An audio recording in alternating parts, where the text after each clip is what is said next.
बहुत सारे लोग हमारे पास ऐसे आते हैं जो ऐसी औषधियों का सेवन करते हैं, ऐसे द्रव्यों का सेवन करते हैं जो बाद में जाकर के उनके लिए बहुत नुकसानदायक होना शुरू हो जाता है। उसका जो साइड इफ़ेक्ट है, उसका जो रिएक्शन है, वो उनको झेलना पड़ता है। तो लोग कहते हैं कि उसको झेलने में हमारे को ज़्यादा असुविधा या ज़्यादा कठिनाइयों का सामना न करना पड़े, किसी तरह से उसके जो नुकसान है उससे हम भरपाई हो सकें, उसके लिए औषधियाँ बताइए। तो उस समय पर आयुर्वेद के जानकार भी लोग, जो जड़ी बूटियों के जानने वाले लोग भी कई बार विस्मृत से, किम कर्तव्य विमूढ़ से हो जाते हैं। तो उसके संदर्भ में मैं आपको यह एक चमत्कारिक प्रयोग बताना चाहता हूँ। यदि ऐसी स्थिति का कोई रोगी आपके पास आता है, या आपके घर परिवार या आपके आसपास में कोई ऐसा रोगी है जिसको किसी मेडिसिन का रिएक्शन हुआ है, किसी ने कोई ऐसी दवाई, ऐसी केमिकल, ऐसा कोई धातु, मेटल या कोई आर्सेनिक, मरकरी कुछ भी खा करके, स्टेरॉइड वगैरह कुछ भी ले करके, यदि उसका शरीर और देह सेहत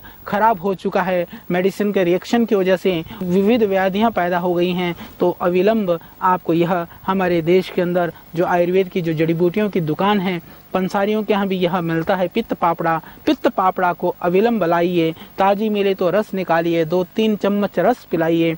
और यदि ताज़ा ना मिले पित्त पापड़ा तो आप लगभग 5 ग्राम पित्त पापड़ा को उबालिए 200 ग्राम पानी में, और 1/4 बचे छान करके पिलाइए प्रातः सायं। नियमित रूप से इसको आप 10 दिन, 15 दिन, महीना, 2 महीना लगातार पी सकते हैं। इससे कोई नुकसान नहीं है, इसके द्वारा कोई हानि नहीं है। ये बहुत ही गुणकारी, बहुत ही लाभकारी प्रयोग है, जो किसी भी तरह से यदि जहरीली चीज़ आपके शरीर में हो, आत्महत्या करने की दृष्टि से, जाने अनजाने में या किसी भी तरह से यदि आपने कोई जहरीली चीज़ खा ली हो और आपके शरीर के अंदर उसका दुष्प्रभाव बचा हुआ हो, उसके लिए भी यह पित्त पापड़ा एक अचूक, अमोघ और दिव्य औषधि है। यह किसी भी तरह के पॉइजनिंग में, किसी भी तरह से जहरीली चीज़ का सेवन से आपका शरीर जहरीला हो गया है, जहर का असर आपके शरीर में है, तो उस स्थिति में भी आप इसका सेवन कर सकते हैं। यह बहुत ही लाभकारी है।